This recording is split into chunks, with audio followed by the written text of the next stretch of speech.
The woods are supposed to be peaceful, a place to escape, to disconnect. But there are things in the woods that don't want you to leave.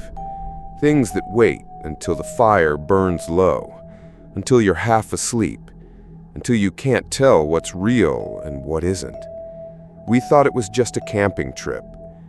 We were wrong. In the summer of 2018, my friends and I, Abby, Marcus, his younger brother Tim, Tim's girlfriend Hannah, and me, planned a weekend camping trip in the Blue Ridge Mountains. We were fresh out of college, desperate to unplug, and thought a few days off the grid would be perfect. No phones, no crowds, just trees, stars, and the sound of the lake. We found a remote clearing by the water. No signs of other campers, no cell signal for miles. The first night was perfect. We set up 3 tents, built a fire, roasted marshmallows, and stayed up late telling stories. The forest was silent, except for the crackle of the fire and the occasional owl. It felt safe. On the second night, around 11 p.m., we were sitting around the fire laughing when Marcus suddenly stopped mid-sentence. His eyes locked on the tree line. "Did you see that?" he whispered. We all turned, but there was nothing. He swore he saw a figure duck behind a tree, tall, fast, and definitely not an animal. Tim rolled his eyes, said it was probably a deer. But 20 minutes later, we all heard it. A branch snapped in the same direction, loud. Abby shivered and said she was going to bed. The rest of us agreed to call it a night. We doused the fire and zipped ourselves into the tents. I tried to sleep. Sometime after midnight, I woke up. At first, I thought it was a dream, but then I heard it. Breathing. Not soft, not like one of my friends. This was heavy, labored, like someone standing just outside the tent, struggling to breathe quietly. I froze, holding my breath.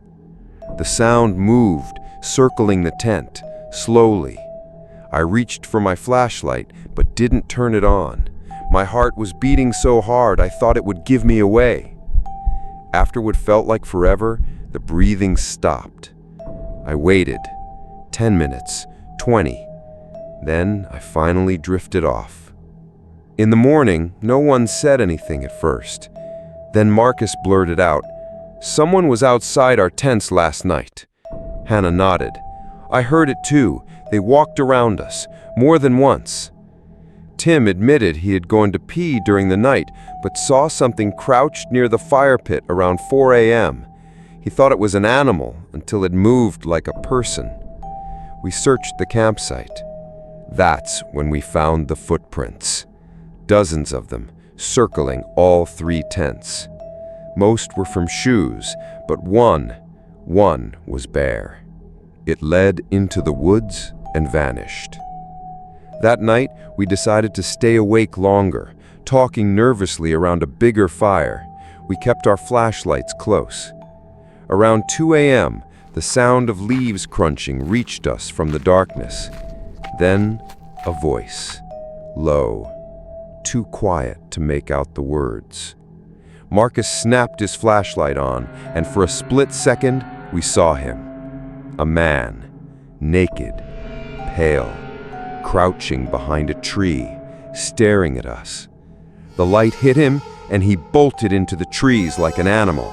We were frozen, our mouths dry. No one spoke for a full minute.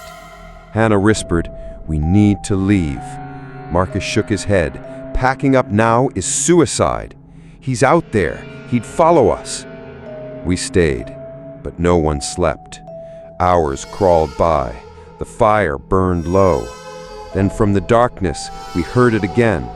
A voice. This time it was clear. "I see you guys." The voice was human, but wrong, slow, dragging, like he was mocking us. I whispered, "Please let it be a prank." No one answered. Suddenly, the zipper of my tent started to move, slow. teeth chattering slow. I screamed. Hannah screamed. Everyone screamed. The zipper stopped, then yanked back up as whoever it was bolted into the woods. We didn't sleep, not a second. As soon as the first hint of sunlight touched the trees, we packed up. Our hands shook the entire time. We hiked back to the car, every snap of a twig making us jump. At the ranger station, we told them everything. The ranger didn't look surprised. He just nodded and said, "You're not the first." He told us there were reports of a man, and maybe more than one, living deep in the mountains. Some said he stole from campsites. Others said he did worse. We didn't ask what worse meant. We laughed nervously in the car, trying to convince ourselves it was over. But it wasn't. 3 weeks later, Marcus sent me a picture. It was his backyard at night. In the shadows by the fence, something crouched. A pale, naked man. The caption under the photo read, "He followed us home." Don't camp where the trees are too quiet. Don't ignore the sounds in the dark, because he's still out there, and he's watching you right now.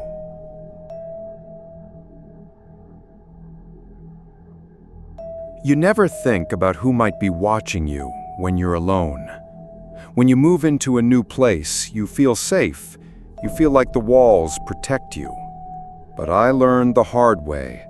Walls don't keep eyes out, and windows, they're invitations. When I graduated college, I moved into a small studio apartment in Chicago. I didn't have much money. Student loans were killing me, so I grabbed the cheapest place I could find. It was a box, one room, tiny bathroom, a kitchenette crammed against the wall. But it was mine. The only window faced a narrow alley. Across from me, another building rose up with the same layout. The alley was so tight, barely wide enough for a car, and during the day, sunlight barely reached the bottom. At night, it was nothing but blackness. I worked as a bartender back then, late nights, sometimes until 3 or 4 in the morning. The streets would be empty when I walked home. I liked that quiet, but it didn't last long. About a month after moving in, I came home after a long shift. It was close to 3 a.m. I kicked off my shoes, dropped my bag, and flipped on the overhead light. Out of the corner of my eye, I caught something, a flicker, in the window across the alley. I froze. The curtain there had moved. It was slight, like someone had just let go of it. I stared at that window for a good 30 seconds. It was completely dark, no light, no sound. I told myself I imagined it, maybe a draft, maybe the building settling. I turned away, but I couldn't stop thinking about it. The next night, it happened again. The second I turned on my lights, the curtain across the alley shifted just enough to see a hand pulling it back before it dropped closed. No lights were on in that apartment. The rest of the windows were black. It felt deliberate, like whoever was there had been waiting for me. The nights after that, it became routine. I'd come home, switch on a lamp, and the curtain would move. Always slow, always just enough for me to see the darkness behind it. I started testing it. Some nights I didn't turn on any lights. I'd sit on my couch in the dark, silently, staring at that window. When I did that, nothing happened. The moment I flipped a switch, there it was. Curtain moves, hand, then nothing. Someone was watching me. I asked my landlord about the unit across the alley. He laughed it off, said it was vacant. Nobody had lived there for months. I asked if someone might have broken in, maybe a squatter. He said no. He even joked, "What, you think a ghost is watching you?" I didn't laugh. I started feeling paranoid. Every night I'd close my blinds, but I'd still wake up and check. Sometimes I swore I saw movement even through the cracks. I thought about calling the police, but what would I say? "Hi, someone might be staring at me from an empty apartment." They'd think I was crazy. Then one night, everything changed. I came home later than usual, close to 4 a.m. The bar had hosted a private party and I was exhausted. When I got to my door, I noticed something stuck in the frame. At first I thought it was junk mail, but when I pulled it free, my hands went cold. It was a crumpled piece of paper. Written on it in shaky pen was one word: "Hey." I stood there, frozen, my heart pounding so hard I felt dizzy. My first thought? The window. I turned and looked across the alley. The curtain was closed. No movement. I didn't wait. I grabbed my bag and called my friend Janie in a panic and told her I was coming over. I didn't sleep that night. The next morning, I stormed into the landlord's office. I demanded he open that apartment. He tried to laugh it off again, but I wasn't joking. Finally, he agreed. We went to the other building, climbed the stairs, and he unlocked the door. The smell hit first, stale, like no one had been there in a long time. Dust covered everything. The place was empty. No furniture, bare walls. Except for one thing. In the back room, facing my window, was a single metal chair. Right in front of the glass. It was perfectly positioned. Whoever was there sat for hours watching me. I felt sick. We called the police. They came, dusted for prints, searched the place. Nothing came of it. No signs of forced entry, no fingerprints they could match. Whoever it was had been careful, too careful.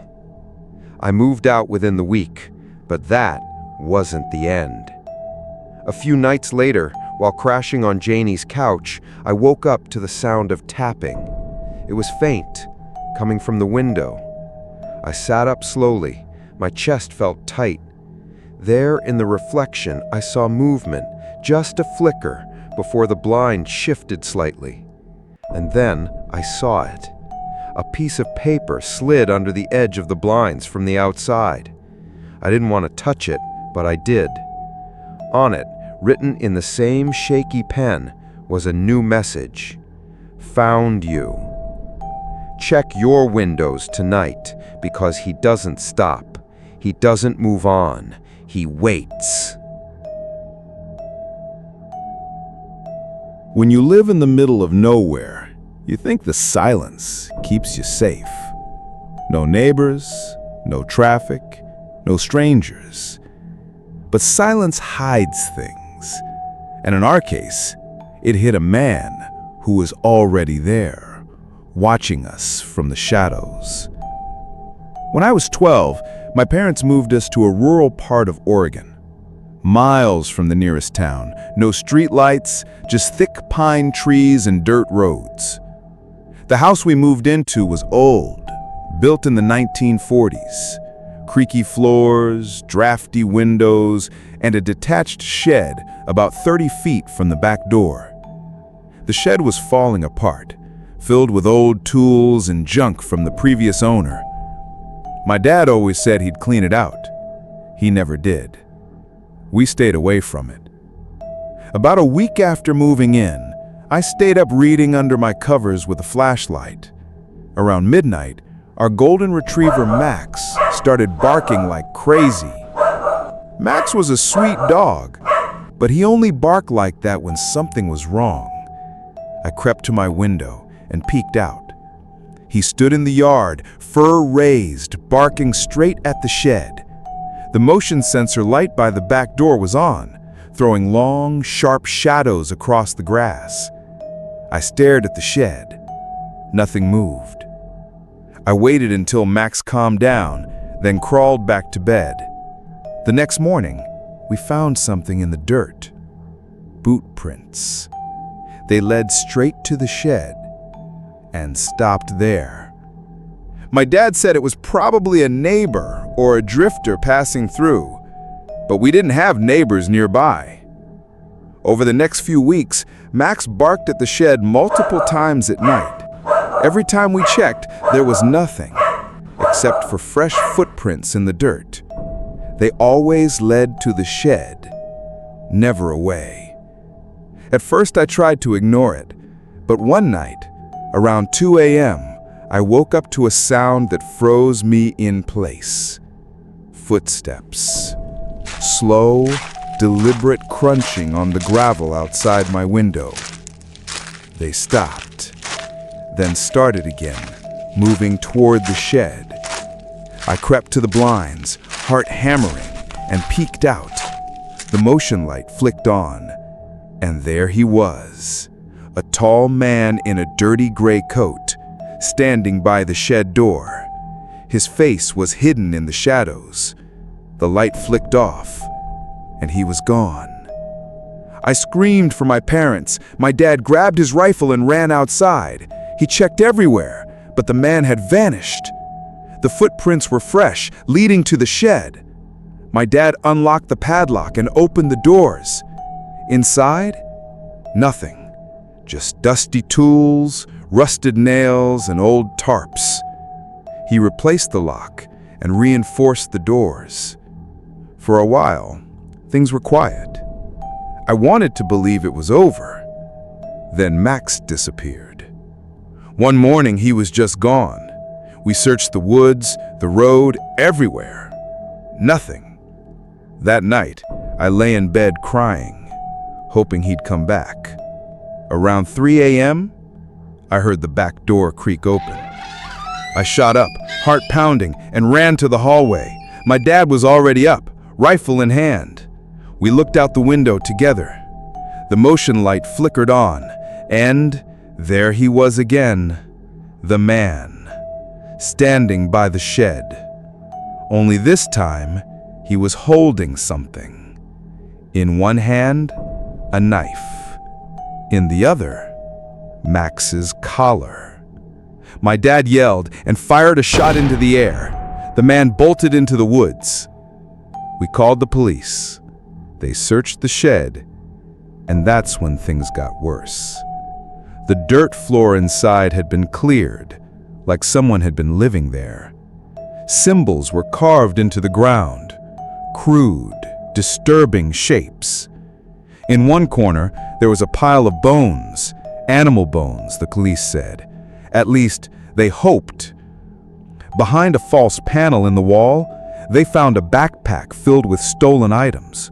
Wallets, clothing, watches, things that weren't ours. And a notebook. Pages and pages of rambling words, strange symbols, and drawings of houses, families, and eyes. The last page had a drawing of our house, with the shed circled. The police took everything. They set up patrols, but they never caught him.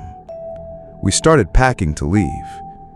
That night, while loading boxes, I looked out my window one last time. The police tape fluttered on the shed. Beyond it, in the tree line, about 10 feet into the woods, I saw a face. Pale, watching. The moment I blinked, it was gone. I screamed for my dad, pointing. He ran outside, shouting, firing into the trees. But there was nothing.